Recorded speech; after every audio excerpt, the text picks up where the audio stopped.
여행 재미있었어? 아니, 진짜 살아계셨네요. 필리핀 날씨는 어떠셨어요? 따뜻했죠? 동준아, 내가 어떻게... 왜요? 이제 와서 자식 노릇 해달라고요? 웃기시네. 날 한 번이라도 친아들처럼 대해줘 본 적 있어요. 먹여주고 재워줬다고요. 그거 고아원에서도 그렇게 해요. 그의 말에 가슴이 찢어지는 것 같았습니다. 이 못된 자식, 내가 널 위해 바친 세월이... 바친 세월요? 엄마는 그저 동정받고 싶었던 거죠. 불쌍한 조카를 키우는 착한 이모, 그런 거 아니었어요? 서윤이 옆에서 차갑게 웃으며 거들었습니다. 어머님, 이제 와서 모성애 타령하시면 좀 그렇지 않나요? 당신이 해준 거라곤 그 더러운 중국집 돈으로 학원 보내준 게 다잖아요. 너희가 정말 날 죽일 생각이었던 거니? 죽이긴요. 그냥 좀 쉬다 오시라고 한 건데 왜 이렇게 과민하세요? 어차피 증거도 없잖아요. 사연을 듣고 난 후 각자의 의견을 댓글로 남겨주시기 바랍니다. 사소한 댓글이라도 사연자분에게 큰 힘이 될 수 있습니다. 각색될 수 있고 사연자분의 입장에서 구성될 수 있습니다. 어려서부터 가난했던 그녀는 초등학교 시절부터 먹고 살기 위해 고된 일을 해야 했습니다. 아버지는 허리 디스크로 일을 하기 힘들었고 어머니는 이곳저곳을 돌아다니며 허드레시를 했습니다. 하지만 그에게는 든든한 오빠가 있었습니다. 오빠는 공부를 무척 잘했고 그를 항상 챙겨주었습니다. 순임아, 너는 꼭 공부해야 돼, 나처럼. 오빠의 말대로였습니다. 장학금을 받으며 공부하던 오빠는 모두의 자랑이었습니다. 그런 오빠를 보며 그도 열심히 살아야겠다고 다짐했습니다. 오빠, 나도 열심히 할게. 오빠처럼은 못해도. 너는 내 길이 있을 거야. 걱정하지 마. 그는 어린 나이에도 구멍가게에서 심부름을 하고 이웃집 청소를 도우며 용돈을 벌었습니다. 간간히 동네 아주머니들이 불쌍하다며 과자를 사주곤 했지만 그때마다 고개를 저었습니다. 감사합니다만 저희 어머니가 공짜로 받지 말라고 하셨어요. 어린 나이였지만 자존심만큼은 꿋꿋이 지켰습니다. 중학교에 들어가서는 아침 일찍 신문 배달을 시작했습니다. 겨울이면 손가락이 얼어붙는 것 같았지만 그는 매일 묵묵히 일을 했습니다. 여름이면 뜨거운 아스팔트 위로 땀이 뚝뚝 떨어졌지만 그마저도 감사했습니다. 고등학교 때는 야간 자습이 끝나면 식당에서 설거지를 했습니다. 순임아, 너는 언제 쉬니? 얼굴이 많이 야위었어. 친구들의 걱정 어린 말에도 그는 웃으며 대답했습니다. 괜찮아. 이게 다 나중에 좋은 날 올 거라고 생각하면 힘이 나. 하지만 밤늦게 집에 돌아와 숙제를 할 때면 가끔 이불 속에서 훌쩍이곤 했습니다. 그럴 때마다 어머니는 등을 쓰다듬어 주었습니다. 우리 순임이 엄마가 미안해. 아니에요, 엄마. 전 괜찮아요. 제가 더 열심히 할게요. 고등학교를 졸업하자마자 그는 방직 공장에 취직했습니다. 아침 7시부터 저녁 7시까지 쉴 새 없이 돌아가는 기계 소리 속에서 하루하루를 보냈습니다. 손바닥은 거칠어졌고 허리는 항상 아팠지만 월급날이면 행복했습니다. 부모님께 용돈을 드릴 수 있었기 때문입니다. 그곳에서 지금의 남편을 만났습니다.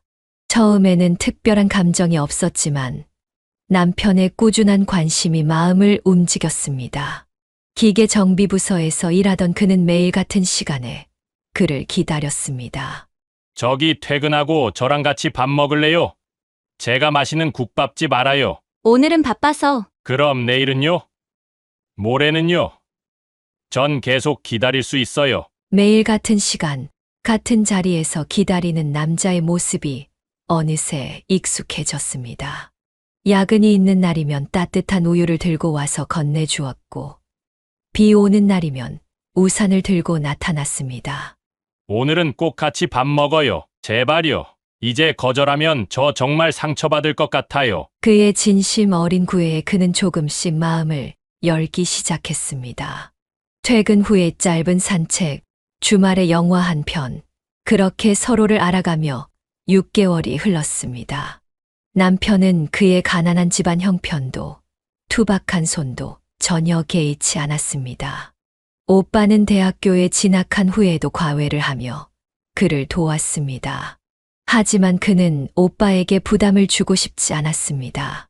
오빠, 방직 공장 계속 다닐 거야. 거기 월급 괜찮대. 순임아, 너는 더 공부하고 싶지 않아? 난 이게 좋아. 오빠만 잘 되면 돼. 방직 공장에서 일하던 생활이 안정되어 갈 무렵 오빠에게도 좋은 소식이 찾아왔습니다. 장학금으로 대학을 졸업한 오빠는 대기업에 입사하게 되었습니다. 가난했던 집안에 드디어 희망이 보이는 듯 했습니다. 순임아, 이제 내가 돈 벌어서 부모님 모시고 살 거야. 너도 이제 고생 그만하고 공부나 더 해. 오빠, 정말 축하해. 난 이대로도 좋아. 나도 열심히 해서 도울게. 오빠는 회사 생활에 충실했고 승진도 빨랐습니다. 그런 오빠를 보며 부모님은 매일 뿌듯해 하셨습니다. 주말이면 오빠는 꼭 집에 들러 생필품을 사다 주었고 그의 통장에도 매달 용돈을 넣어 주었습니다. 오빠, 나한테 이런 거 안 해도 돼. 너는 내 동생인데 이 정도는 해야지. 그러던 어느 날 오빠가 고등학교 동창회에 다녀온 후 전화가 왔습니다. 평소와 다른 들뜬 목소리였습니다. 순임아, 나 좋아하는 사람이 생겼어. 우리 학교 다닐 때 말이 없던 여학생이었는데 이제 보니 참 예쁘더라. 오빠가 연애를? 정말 신기하다. 어떤 사람인데? 다음에 소개시켜줄게. 근데 걔네 집이 좀 대단해. 아버지가 기업 회장이래. 그 말을 들은 순간 그의 가슴이 철렁 내려앉았습니다. 오빠의 순수한 사랑이 이루어질 수 있을까 걱정되었습니다. 오빠, 걱정되는데 진짜 결혼할 수 있을까? 걱정 마. 내가 어떻게든 잘 해결할게. 난 그 사람 진심으로 좋아해. 하지만 현실은 냉혹했습니다. 여자의 부모는 사위의 집안 형편을 이유로 극렬히 반대했습니다. 특히 장인어른이 될 사람은 한마디로 잘라 말했습니다. 우리 딸을 그런 집안에 보낼 수는 없소. 신분의 차이란 게 있지 않겠소? 제가 열심히 하면 열심히 한다고 될 일이 아니야. 우리 딸 인생 망치게 할 순 없어. 오빠는 매일 밤 여자친구와 통화하며 울었습니다. 그러던 어느 날 두 사람이 가출을 감행했습니다. 결국 혼인신고만 하고 그의 친정에서 살게 되었습니다. 엄마, 아빠, 죄송해요. 하지만 저는 이 사람이 아니면 안 될 것 같아요. 신부는 이미 임신 중이었고 부모님의 반대에도 불구하고 아이를 낳기로 했습니다. 출산이 가까워지자 신부의 어머니가 몰래 찾아왔습니다. 제발 우리 딸 좀 잘 부탁드려요. 걱정 마세요. 어머님 저희가 잘 모시고 있습니다. 마침내 건강한 사내아이가 태어났습니다. 오빠 부부는 행복해 보였고 아기의 울음소리로 집안은 더욱 활기찼습니다. 우리 아들이에요. 엄마, 이제 우리도 진짜 가족이에요. 하지만 그 행복은 너무나 짧았습니다. 아이가 2살이 되던 해봄, 오빠 부부는 장인어른을 만나러 가는 길에 교통사고를 당했습니다. 과속하던 트럭이 중앙선을 넘어온 것이었습니다. 그날 저녁 오빠 부부와 약속이 있었던 그는 계속 전화를 걸었지만 받지 않았습니다. 불길한 예감이 들었습니다. 얼마 후 경찰서에서 전화가 왔습니다. 혹시 함승수님 동생 되시나요? 지금 바로 병원으로 와주셨으면 합니다. 그 순간 그의 다리에 힘이 빠졌습니다. 오빠 부부는 현장에서 사망했다는 청천벽력 같은 소식이었습니다. 2살 배기 아들은 하루아침에 고아가 되었습니다. 장례식장에서 그는 하염없이 울었습니다. 어린 조카는 무슨 일이 일어났는지도 모른 채 장난감을 가지고 놀고 있었습니다. 이제 이 어린아이를 어떻게 해야 할지 앞으로의 일이 막막하기만 했습니다. 신부 측 가족들은 장례식에 나타나지도 않았고 연락조차 되지 않았습니다. 장례를 치르고 난 후 그의 가족들은 깊은 고민에 빠졌습니다. 2살 배기 아이를 누가 키워야 할지가 가장 큰 문제였습니다. 부모님은 이미 60이 넘은 나이였고 경제적으로도 여유가 없었습니다. 어머니, 아버지 저희가 키우면 어떨까요? 그가 조심스럽게 말을 꺼냈습니다. 남편도 옆에서 고개를 끄덕였습니다. 너희가. 하지만 너희도 지금 빠듯하잖아. 월급도 많지 않은데. 괜찮아요, 어머니. 이 아이를 보육원에 보낼 순 없잖아요. 그 말 한마디에 그의 눈시울이 붉어졌습니다. 남편이 그의 어깨를 감싸 안았습니다. 여보, 우리가 키우자. 내가 더 열심히 할게. 그래도 될까?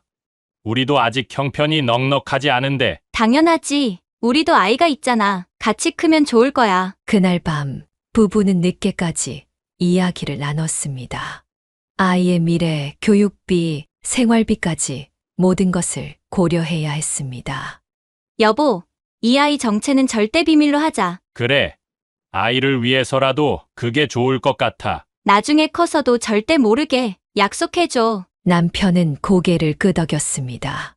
그들은 밤새 서류를 준비했습니다. 가장 먼저 한 일은 이름을 바꾸는 것이었습니다.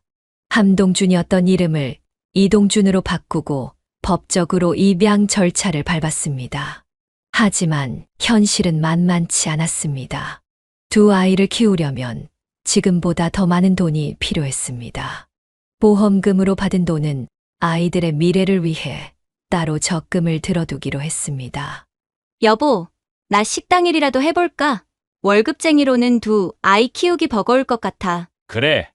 지금은 돈이 더 필요할 때니까 나도 주말에 일을 좀 더 해볼게. 입양 절차는 생각보다 복잡했습니다.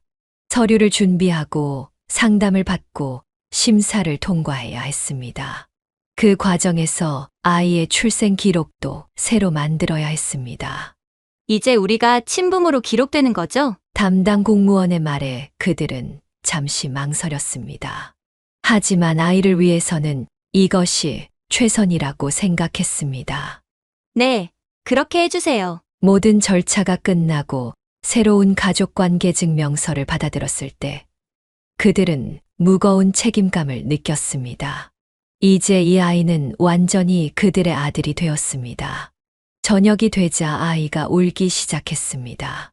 아직 어려서 부모의 부재를 완전히 이해하지는 못했지만 뭔가 달라진 것을 느끼는 듯 했습니다. 이제 우리가 잘 키워야 해. 그의 말에 남편이 고개를 끄덕였습니다. 앞으로 힘든 일도 많겠지만 이 아이를 위해서라면 어떤 어려움도 이겨낼 수 있을 것 같았습니다. 여보, 우리 이사도 가야겠어. 새로운 동네에서 시작하는 게 좋을 것 같아. 그래. 아무도 모르는 곳으로 가서 새 출발하자. 그렇게 그들은 새로운 삶을 시작하기로 했습니다. 아이의 비밀을 지키기 위해 그리고 더 나은 미래를 위해 모든 것을 바꾸기로 한 것입니다. 새로운 동네로 이사 온 후 그녀는 근처 식당에서 일을 시작했습니다. 처음에는 그릇을 나르고 설거지를 하는 단순한 일이었지만 곧 주방 보조까지 맡게 되었습니다. 여사님, 손이 참 야무지시네요. 사장님 부부는 그의 사정을 알고는 특별히 배려해 주었습니다. 일찍 퇴근해야 할 때면 눈치 보지 말라며 먼저 보내주었고 명절이면 아이들 목까지 챙겨 보너스를 더해 주었습니다.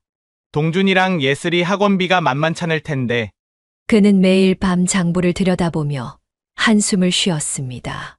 남편도 주말마다 아르바이트를 나갔지만 두 아이의 교육비를 감당하기는 벅찼습니다.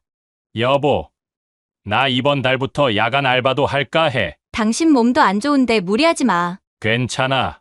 동준이가 영어학원 보내달라고 하는데 안 보내줄 수는 없잖아. 특히 동준이에게는 더 신경을 썼습니다. 눈치라도 볼까봐 오히려 예슬이보다 더 챙겼습니다. 새 운동화를 사줄 때면 항상 동준이 것을 먼저 골랐고 간식도 동준이가 좋아하는 것을 위주로 샀습니다. 엄마, 나는 이거 안 사줘도 돼. 동준이 거 사줘. 예슬이의 그런 말을 들을 때면 마음이 아팠습니다. 하지만 동준이가 소외감을 느낄까봐 어쩔 수 없었습니다. 식당 일은 고되었지만 단골 손님들이 늘어나면서 수입도 조금씩 늘었습니다. 특히 저녁 시간이면 직장인들로 가게가 가득 찼습니다. 밤늦게까지 일하고 돌아와 지친 몸을 이끌고 아이들 도시락을 싸면서도 투정 한 번 부리지 않았습니다. 동준아, 예슬아, 도시락 잘 먹고 공부 열심히 해야 해. 아침마다 도시락을 들고 학교로 향하는 아이들의 뒷모습을 보며 그는 눈시울을 붉혔습니다. 힘들어도 이렇게 키울 수 있다는 것이 감사했습니다. 여보, 우리 애들 잘 크고 있지? 그래, 당신 덕분이야. 남편은 퇴근하고 돌아와서도 아이들 숙제를 봐주느라 바빴습니다. 주말이면 공원에 데리고 가서 자전거도 태워주고 가끔은 놀이공원에도 데려갔습니다. 아빠, 나 이거 사줘. 알았어. 근데 동준이도 같은 거 사줘야지. 부부는 늘 아이들을 똑같이 대하려 노력했습니다. 특히 동준이가 마음의 상처를 받지 않도록 더욱 신경 썼습니다. 그렇게 세월이 흘러갔고 아이들은 무럭무럭 자라났습니다. 예슬이는 7살 때부터 이미 집안의 비밀을 알고 있었습니다. 어느 날 부엌에서 부모님의 대화를 우연히 듣게 된 것입니다. 대화를 듣고 난 뒤 어린 예슬이는 이상한 성숙함이 찾아왔습니다. 그날부터 동생을 더욱 각별하게 챙기기 시작했습니다. 동준아, 너는 닭다리 먹어. 나는 날개가 더 좋아. 누나, 정말? 누나도 닭다리 좋아하잖아. 이제 날개가 더 맛있어졌어. 예슬이는 늘 그렇게 거짓말을 했습니다. 사실 닭다리를 제일 좋아했지만 동준이가 좋아하는 걸 알기에 항상 양보했습니다. 어느 날 부모님이 걱정스러운 표정으로 대화를 나누는 것을 들었습니다. 여보, 이번 달은 진짜 빠듯한데? 다음 날 아침 예슬이는 엄마에게 말했습니다. 엄마, 나 당분간 학원 안 다닐래. 좀 쉬고 싶어. 왜? 공부하는 거 좋아하잖아. 그냥 친구들이랑 놀고 싶어서. 그렇게 말하며 예슬이는 웃었습니다. 실은 동준이의 새로운 학원비를 위해 자신의 학원을 포기한 것이었습니다. 고등학교 시절 예슬이는 공부를 정말 열심히 했습니다. 수도권 명문대학에도 합격했지만 전액 장학금을 받을 수 있는 지역 간호학과를 선택했습니다. 예슬아, 너 서울에 있는 다른 대학교도 붙었다며. 왜 여기로 온 거야? 친구들의 물음에 예슬이는 환하게 웃으며 대답했습니다. 여기가 더 좋아서 왔지. 장학금도 받고 집에서도 가깝고. 누구에게도 말하지 않았지만 이것도 동준이를 위한 선택이었습니다. 서울 학교를 가면 기숙사비와 생활비가 많이 들 것을 알았기 때문입니다. 대학생이 되어서도 예슬이의 희생은 계속되었습니다. 틈틈이 카페 아르바이트를 하고 과외도 했습니다. 번 돈의 대부분을 동준이의 과외비로 보탰습니다. 누나, 이거 누나가 번 돈이잖아. 누나 돈 쓸 데 없어? 난 지금 필요한 거 없어. 너는 이제 고등학생이니까 공부에 더 투자해야지. 예슬이는 자신의 희생이 결코 아깝지 않았습니다. 오히려 동생을 위해 무언가를 할 수 있다는 것이 감사했습니다. 부모님은 예슬이의 속 깊은 마음을 알면서도 차마 말을 꺼내지 못했습니다. 다만 딸의 등을 조용히 쓰다듬어 주는 것이 전부였습니다. 예슬아, 미안하다. 전 정말 행복해요. 예슬이는 늘 그렇게 웃으며 대답했습니다. 그리고 그 미소 속에는 진심이 담겨 있었습니다. 동생을 위한 희생이 그에게는 오히려 삶의 의미가 되어 주었기 때문입니다. 사춘기에 접어든 동준이는 점점 달라지기 시작했습니다. 특히 엄마가 중국집에서 일하는 것을 몹시 부끄러워했습니다. 야, 너네 엄마 우리 동네 중국집에서 일하는 거 맞지? 어느 날 친구들이 그렇게 물었을 때 동준이는 대답하지 못했습니다. 맞다. 그게 왜? 친구가 비웃듯이 말했습니다. 후진 식당에서 설거지나 하고 냄새나는 옷 입고. 그 말을 들은 후로 동준이는 집에 잘 들어오지 않았습니다. 저녁을 먹지 않고 곧장 학원으로 향했고 밤늦게서야 귀가했습니다. 동준아, 밥 먹고 가야지. 배 안 고파요. 학원 가야 돼요. 그는 아들의 마음을 이해했습니다. 자신도 어릴 적 가난한 부모님을 부끄러워했던 시절이 있었기 때문입니다. 그래서 더욱 아들의 마음이 아팠습니다. 여보, 내가 일 그만둘까? 왜 그런 생각을 해? 우리 형편에 당신 수입이 얼마나 중요한데. 동준이가 많이 힘들어하는 것 같아서. 남편은 한숨을 쉬었습니다. 애들은 다 그런 시기가 있는 거야. 조금만 더 참자. 그는 매일 밤 동준이의 몫으로 따로 저녁을 챙겨두었습니다. 식당에서 가져온 짜장면이나 탕수육을 남몰래 냉장고에 넣어두곤 했습니다. 동준아, 밥 데워놨어. 먹고 자. 늦은 밤 동준이가 들어올 때면 그는 항상 깨어 있었습니다. 하지만 동준이는 대답도 없이 방으로 들어가 버리곤 했습니다. 어느 날은 친구들이 식당에 찾아와 일부러 모욕을 주기도 했습니다. 100원짜리 동전을 던지며 물을 달라고 했습니다. 그날 이후로 동준이는 아예 식당 근처에도 가지 않았습니다. 야, 너네 엄마한테 물 한 잔 시켰더니 엄청 친절하던데? 100원이나 줬으니까 당연하지. 친구들의 그런 말을 들을 때마다 동준이는 주먹을 꽉 쥐었습니다. 하지만 아무 말도 하지 못했습니다. 동준아, 미안해. 그는 매일 밤 잠든 아들의 방문 앞에서 중얼거렸습니다. 아들에게 이런 상처를 주는 것이 미안했습니다. 하지만 현실은 녹록지 않았습니다. 그렇게 스스로를 위로하며 그는 매일 아침 식당으로 향했습니다. 아들이 부끄러워할수록 더욱 열심히 일했습니다. 언젠가는 아들이 이해해 주길 바라면서 동준의 반항적인 모습은 점차 다른 방향으로 변해갔습니다. 식당 일하는 엄마를 부끄러워하던 그는 이제 절대로 부모님처럼 가난하게 살고 싶지 않다는 일념 하나로 공부에 몰두하기 시작했습니다. 동준아, 밥 먹어야지. 저 지금 공부하는 거 안 보여요. 나중에 먹을게요. 책상에 앉아 있는 시간이 점점 늘어났습니다. 아침 5시에 일어나 밤 12시까지 화장실 가는 시간조차 아까워했습니다. 야, 동준아, 오늘 새로 나온 게임 한 판 할래? 싫어. 난 공부해야 돼. 친구들의 놀자는 말도 단호하게 거절했습니다. TV도 보지 않았고 주말에도 독서실을 지켰습니다. 그의 방에는 성적표만이 가득했습니다. 어느 날 중간고사 시험을 실수로 망쳤습니다. 그리고 동준이는 그날 밤 엉엉 울었습니다. 엄마, 과외 좀 받게 해주세요. 제발요. 무릎까지 꿇으며 애원하는 아들을 보며 그의 마음이 찢어졌습니다. 여보, 적금 해지할까? 안 돼요. 그건 예슬이 대학 등록금이잖아요. 그때 예슬이가 나섰습니다. 엄마, 제가 알바해서 동준이 과외비 댈게요. 그렇게 시작된 과외 덕분에 동준은 고등학교에 진학하자마자 전교 1등을 차지했습니다. 공부는 정말 잘한단 말이야. 예슬이는 웃었지만 동준의 얼굴은 더욱 굳어져만 갔습니다. 1등이 된 것에 만족하지 않고 더 악착같이 공부했습니다.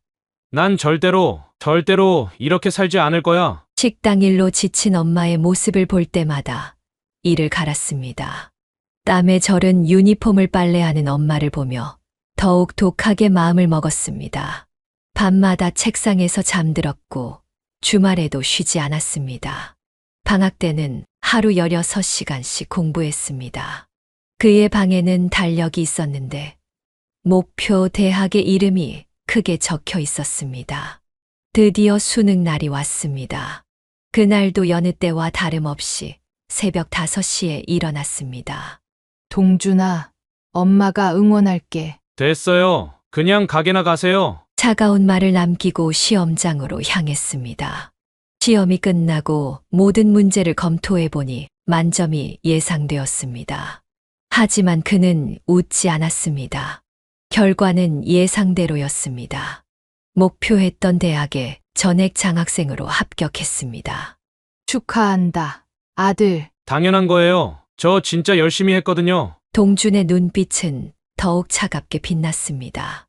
대학은 그에게 단순한 목표가 아닌 완전히 다른 삶을 향한 첫 발걸음이었습니다. 동준이 대학에 진학하고 얼마 지나지 않아 그의 식당 생활에도 큰 변화가 찾아왔습니다. 10년 넘게 일한 중화요리집의 사장님이 그를 조용히 불렀습니다. 수님 씨, 나 좀 볼 수 있나? 사장님 부부는 나이가 들어 은퇴를 생각하고 있었습니다.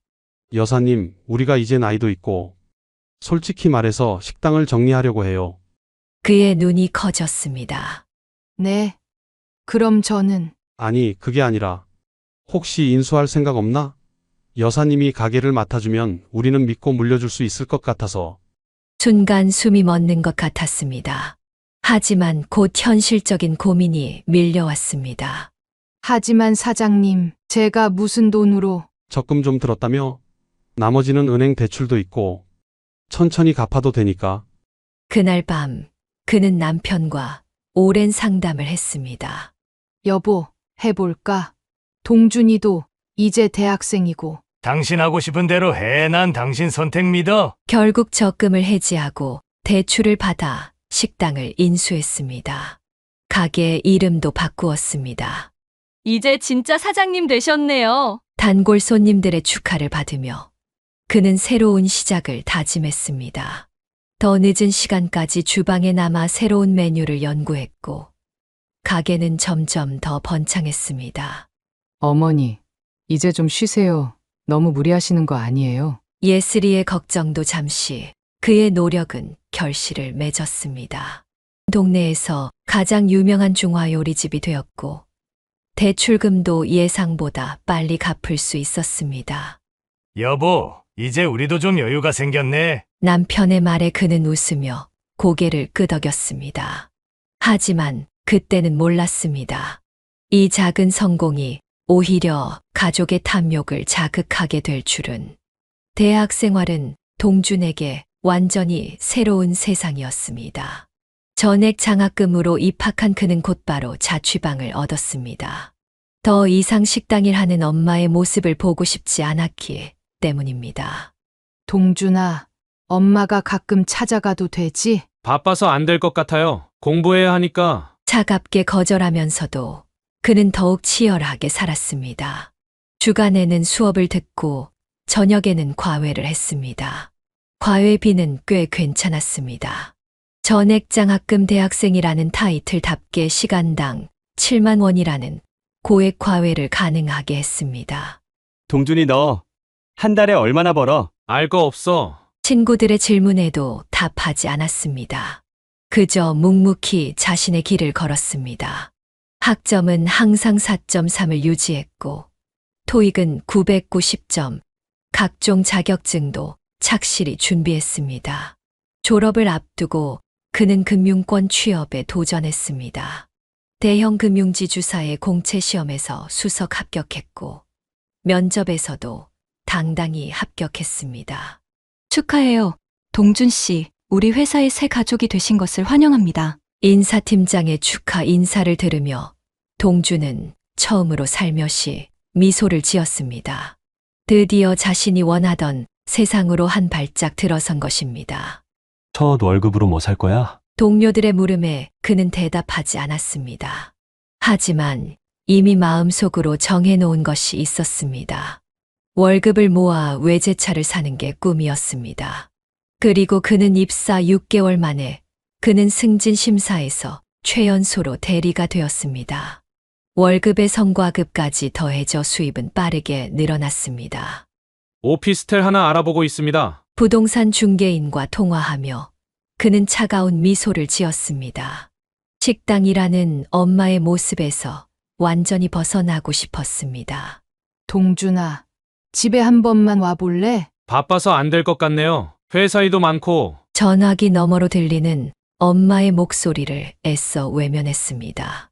그는 이제 고급 레스토랑에서 식사를 했고 명품 시계를 찼습니다. 주말이면 골프 레슨을 받았고 해외여행도 다녔습니다. 동준 씨, 정말 대단하시네. 이 나이에 이 정도면. 상사들의 칭찬이 이어졌지만 그의 눈빛은 여전히 차가웠습니다. 아직 부족했습니다. 더 높이 올라가야 했습니다. 난 여기서 멈추지 않을 거야. 밤늦게 회사에서 나오며 그는 중얼거렸습니다. 고급 외제차에 올라타면서 백미러로 자신의 모습을 바라보았습니다. 더 이상 가난한 식당 아줌마 아들이 아닌 성공한 금융맨의 모습이었습니다. 그리고 이어지는 갑작스러운 동준의 약혼 소식은 가족들을 놀라게 했습니다. 비서실에서 일하는 여자를 데리고 온 것입니다. 동준은 평소와 다르게 자상한 모습이었습니다. 어머니, 저 결혼하려고요. 서윤은 우아한 자태로 인사를 했습니다. 고급스러운 원피스에 진주 목걸이를 한 그녀는 첫인상부터 눈에 띄었습니다. 부모를 일찍 여의고 할머니 손에서 자랐다는 그녀는 처음부터 눈치 빠른 사람이었습니다. 어머님, 죄송하지만 제가 드릴 말씀이 있는데요. 조심스럽게 말을 꺼내는 서윤의 눈가에 눈물이 맺혔습니다. 무슨 일이니? 사실 저는 부모님이 안 계셔서 혹시 괜찮으시다면 결혼하면 함께 살고 싶은데요. 그의 눈이 커졌습니다. 요즘 시대의 시부모와 합가하겠다는 제안은 상상도 못했기 때문입니다. 정말 그래도 될까? 요즘 젊은 사람들이 다 따로 살고 싶어 하는데. 네, 어머님. 저도 가족이 그리웠거든요. 할머니마저 돌아가시고 나서는 더욱 매일 혼자 집에 들어가는 게 너무 외로웠어요. 서윤의 눈물 어린 고백에 그는 마음이 약해졌습니다. 동준이도 평소와 다르게 다정한 목소리로 말했습니다. 어머니, 저도 서윤이의 제안에 동의해요. 이제 부모님 연세도 있으신데 같이 살면서 효도하고 싶습니다. 아들, 내가 그런 생각을 하다니. 눈시울을 붉히는 어머니를 보며 동준은 미소 지었습니다. 그럼 우리 집을 좀 손봐야겠네. 남편의 말에 모두가 웃었습니다. 집은 대대적인 리모델링에 들어갔습니다. 안방은 새 부부에게 내주기로 했고, 부부는 작은 방 둘을 각각 침실과 옷방으로 사용하기로 했습니다. 여보, 방이 좀 좁아도 괜찮아? 난 거실에서 보내는 시간이 더 많은데 뭐. 젊은 사람들이 더 넓은 방이 필요하지. 리모델링하는 동안 서윤은 거의 매일 저녁 집에 들렀습니다. 퇴근하면서 사온 과일을 깎아주고 어머니의 어깨도 주물러 주었습니다.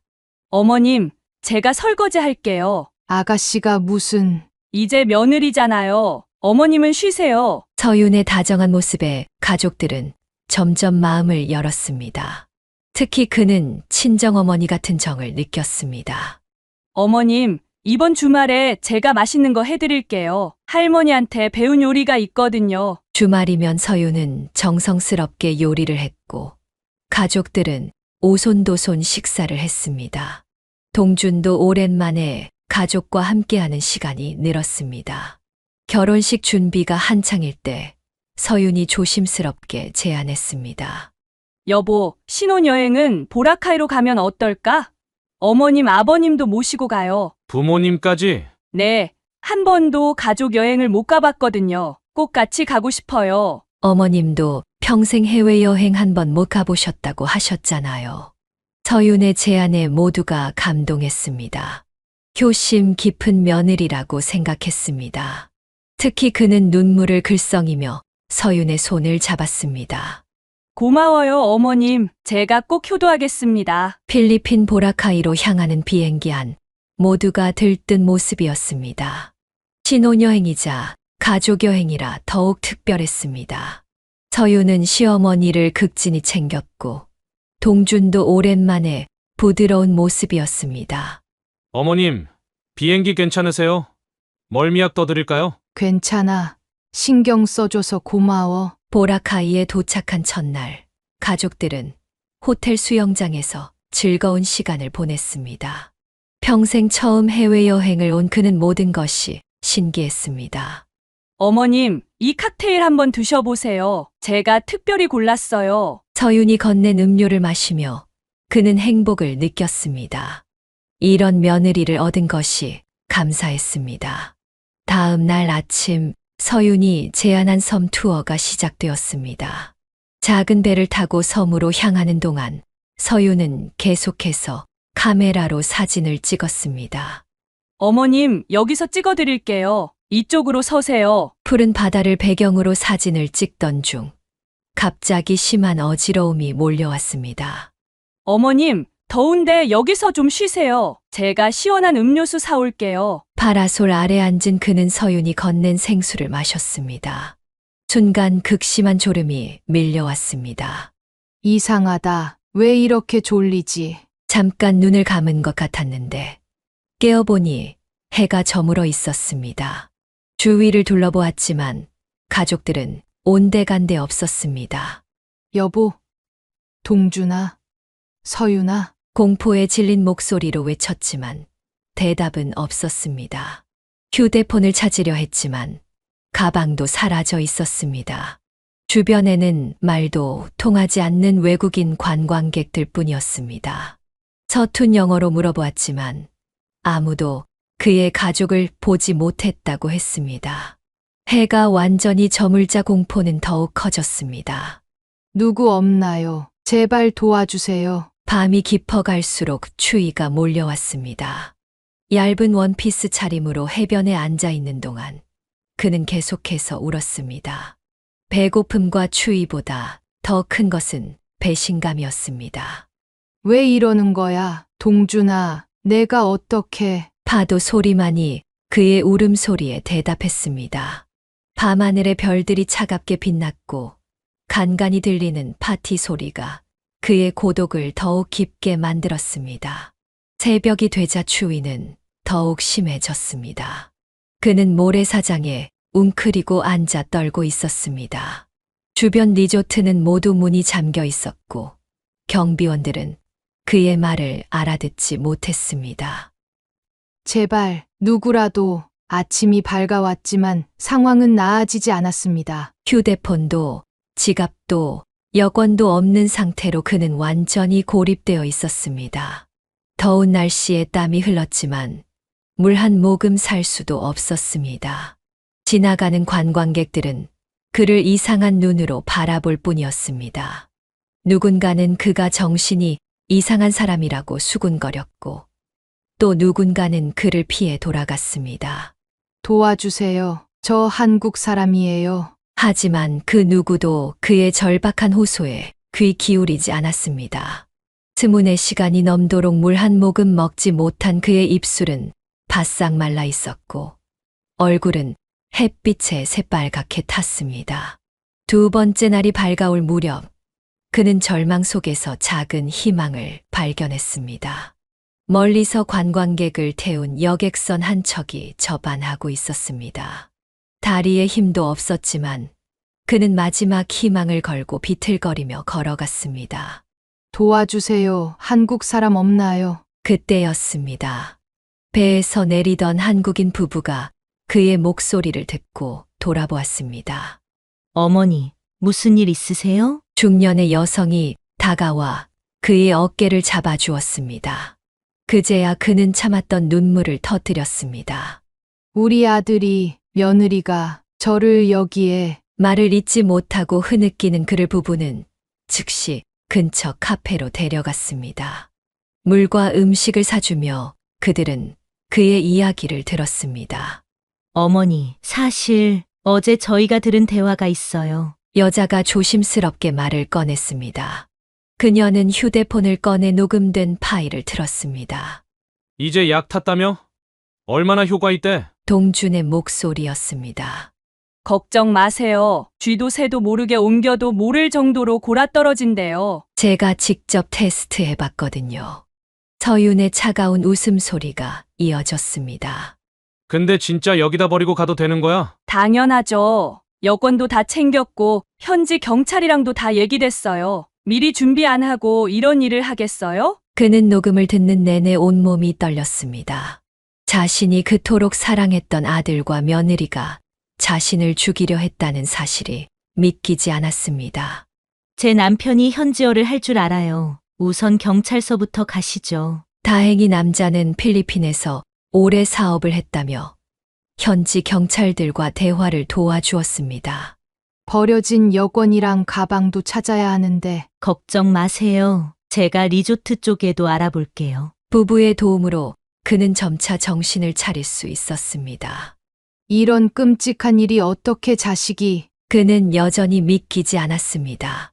평생 자식처럼 키운 아들이 그토록 효심 깊어 보였던 며느리가 자신을 이렇게 버리려 했다는 사실이 더 큰 계획이 있었던 것 같아요. 어제 들은 대화를 보면 부부는 들은 대화를 자세히 설명해 주었습니다. 동준과 서윤이 나눈 대화에는 돈 이야기도 있었고 회사 이야기도 있었습니다. 이건 단순한 일이 아닌 것 같네요. 모든 것이 악몽 같았지만 이제는 안전했습니다. 정말 감사합니다. 두 분이 아니었다면 괜찮으세요. 이제 한국으로 돌아가서 확실히 해결하셔야 해요. 그렇게 그는 구조되었지만 마음속 상처는 쉽게 아물지 않았습니다. 자신을 버린 아들과 며느리의 진짜 목적이 무엇인지, 그 뒤에 숨겨진 진실이 무엇인지 알아내야만 했습니다. 보라카이 사건 이후 그녀는 그동안의 이야기를 모두 딸에게 이야기했고 당분간 알리지 않으며 딸의 집에서 지내기로 했습니다. 어머니, 이거 보세요. 동준이가 대학 입학하자마자 예슬이가 떨리는 손으로 내민 서류에는 충격적인 내용이 담겨 있었습니다. 동준은 입학 직후 자신의 출생 비밀을 알아내고 곧바로 외할아버지를 찾아갔던 것입니다. 이봐요, 회장님, 버린 외손자를 이제야 만나시는군요. 내가 동준이구나. 5억이면 될 것 같은데 외손자한테 이 정도는 해주셔야죠. 하나밖에 없는 외손주인데 그까짓 돈이 아까워요? 첫 만남부터 돈을 요구하며 협박하는 동준의 모습에 회장은 말문이 막혔습니다. 하지만 딸을 지키지 못한 죄책감에 그의 요구를 들어줄 수밖에 없었습니다. 이게 다가 아니에요. 돈을 받아낸 동준이는 곧바로 더 큰 것을 노렸어요. 무슨 뜻이야? 회사 경영권이요. 자기가 외손자니까 당연히 받아야 한다고. 내가 이 회사 외손자야. 그런데 경영권을 다른 사람한테 넘긴다고? 말이 되나? 이놈아, 이게 무슨 소리냐 갑자기 나타나서는. 회사 승계는 네 외삼촌한테 되어 있다. 그럼 최소한 차기 승계자 자리는 내가 가져야 되는 거 아닙니까?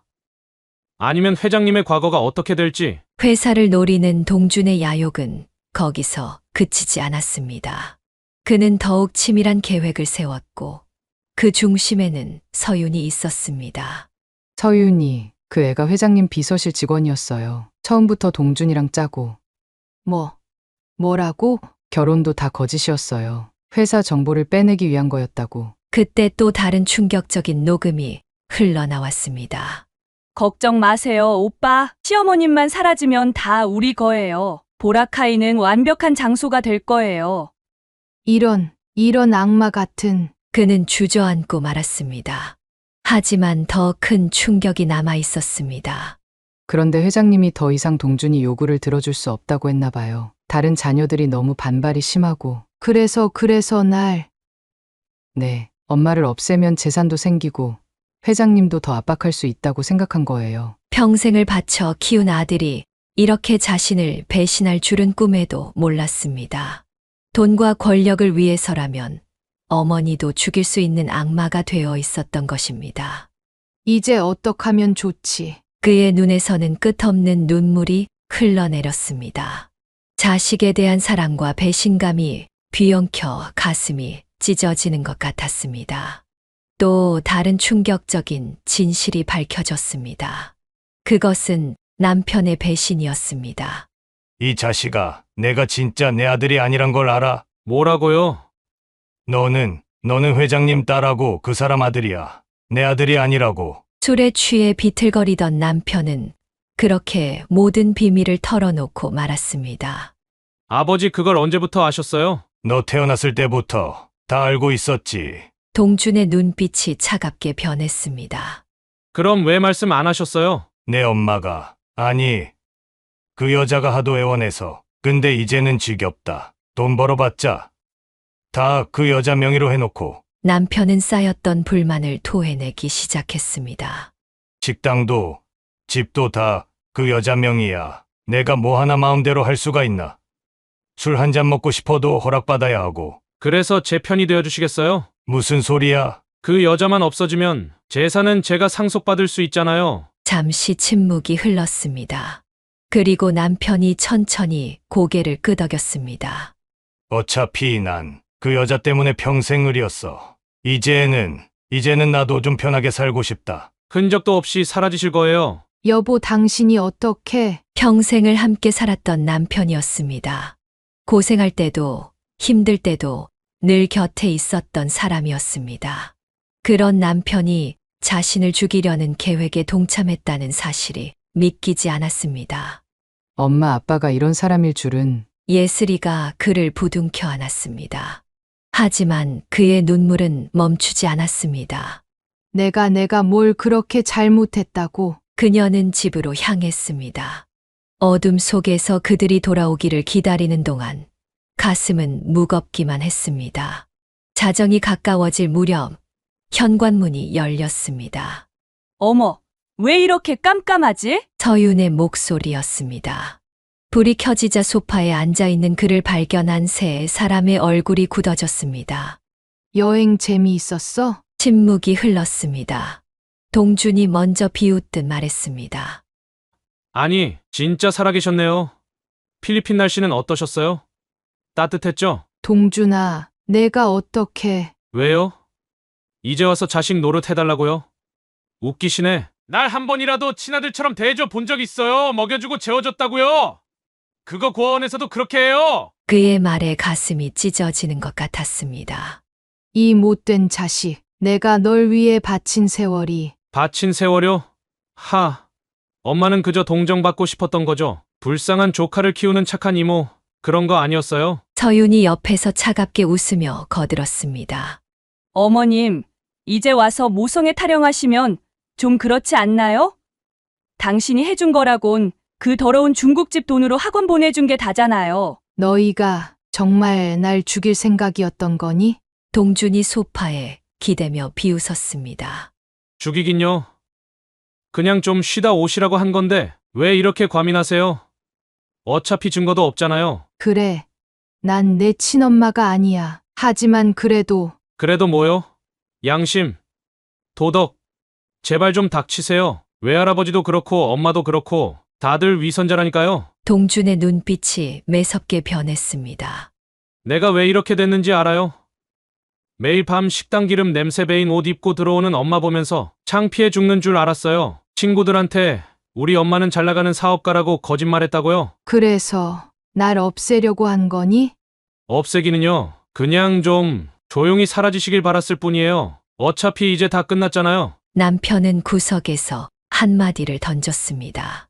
당신이 재산 다 자기 명의로 해놓은 게 이렇게 될 줄 알았어.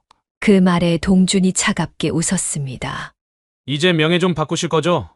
아니면 진짜 어떻게 될지 모르니까요. 동준아, 내가 이럴 수가... 그동안 즐거우셨죠? 불쌍한 조카 구원자 놀이. 이제 그만하시고 현실을 받아들이세요. 전 이만 가보겠습니다. 세 사람은 그를 남겨둔 채 위층으로 올라갔습니다. 다시 찾아온 어둠 속에서 그의 흐느낌만이 울려 퍼졌습니다. 그때였습니다. 현관문이 거세게 열리며 예슬이가 들어왔습니다. 그녀의 눈빛은 이전과 달리 차갑게 빛났고 손에는 두꺼운 서류 뭉치를 들고 있었습니다. 엄마, 제가 다 알아봤어요.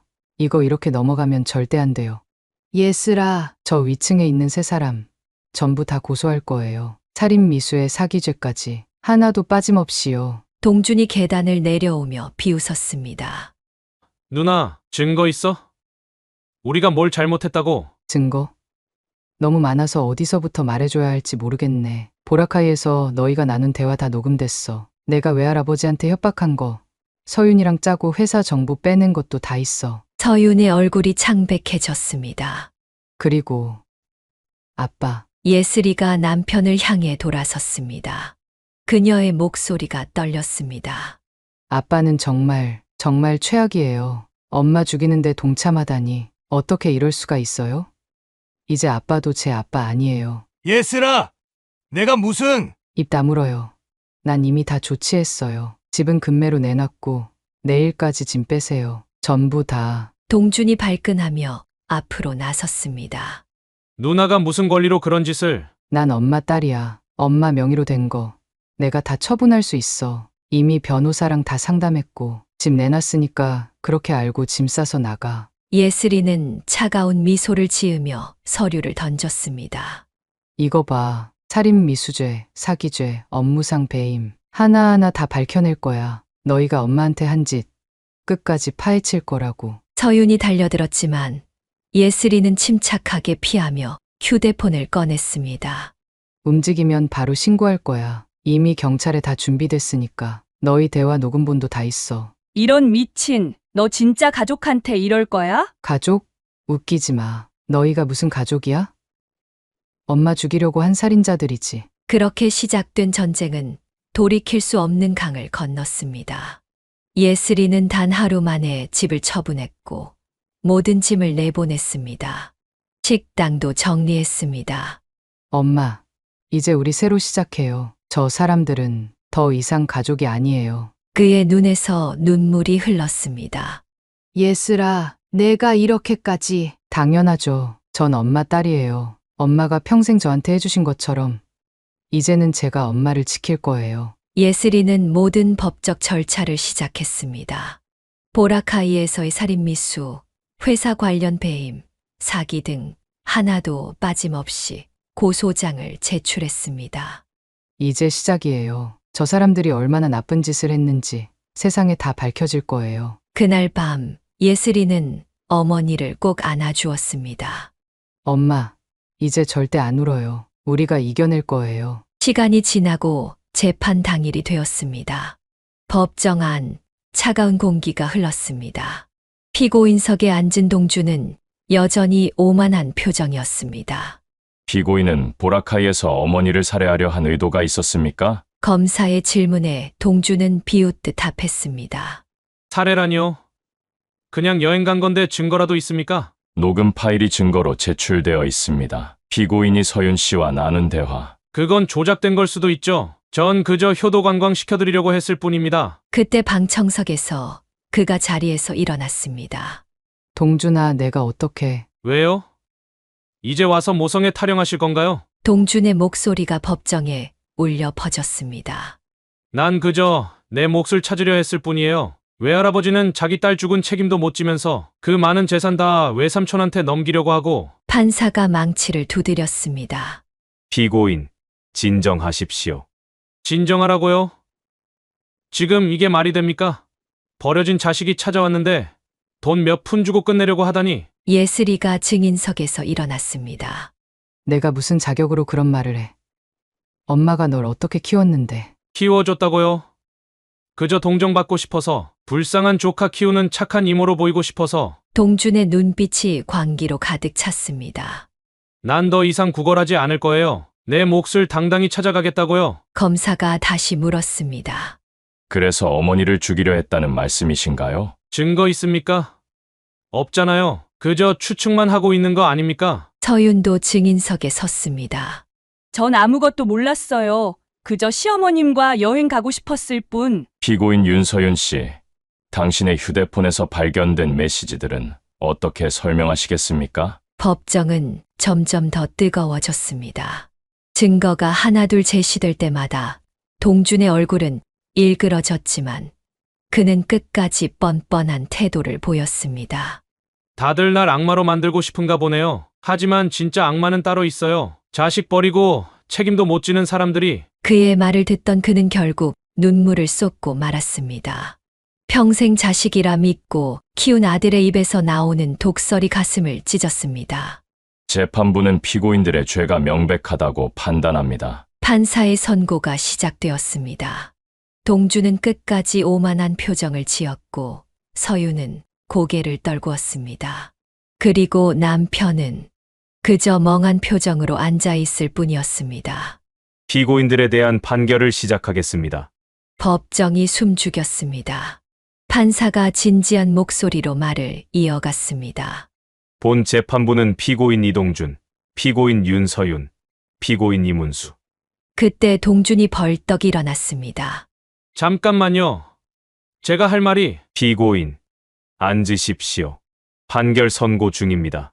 동준은 자리에 앉았지만 그의 눈빛은 여전히 날카로웠습니다. 피고인들은 계획적으로 피해자를 필리핀 보라카이 외딴 섬에 유기했으며 이는 명백한 살인 미수로 판단됩니다. 또한 회사 기밀 유출 및 사기 행위. 서윤의 얼굴이 창백해졌습니다. 이에 본 재판부는 다음과 같이 판결합니다. 법정이 찢어질 듯한 긴장감이 감돌았습니다. 피고인 이동준, 징역 7년. 피고인 윤서윤, 징역 5년. 피고인 이문수, 징역 5년. 망치 소리가 울렸습니다. 동준이 갑자기 고함을 질렀습니다. 이게 말이 됩니까? 내가 왜 내 권리를 찾으려 한 게 피고인, 정숙하십시오. 예슬이가 그를 붙잡았습니다. 그의 눈에서는 눈물이 흘렀습니다. 평생 키운 아들이 법정에서 수갑을 차고 나가는 모습을 보는 것이 이보다 더 가슴 아픈 일이 있을까요? 엄마, 미안해요. 처음으로 동준의 목소리가 떨렸습니다. 하지만 그것이 진심이었는지 아니면 판결이 두려워서였는지 아무도 알 수 없었습니다. 재판이 끝난 후 그의 일상은 완전히 달라졌습니다. 밤마다 악몽에 시달렸고 자다가 놀라 깨는 일이 잦아졌습니다. 엄마, 또 악몽 꾸셨어요? 예슬이가 물잔을 건네며 물었습니다. 그는 떨리는 손으로 물을 마셨습니다. 계속 보라카이 그 섬이 보여 차가운 바닷바람이 그리고 동준이가 목소리가 떨렸습니다. 한밤중에 들리는 파도 소리만으로도 그날의 기억이 떠올라 온몸이 떨렸습니다. 이제 다 지나갔어요. 엄마, 제가 지킬게요. 하지만 상처는 쉽게 아물지 않았습니다. 길을 걷다가도 동준이와 비슷한 키의 청년만 보면 가슴이 덜컥 내려앉았고 중국집 앞을 지날 때면 다리에 힘이 풀렸습니다. 내가 뭘 그렇게 잘못했을까? 매일 밤 거울을 보며 중얼거렸습니다.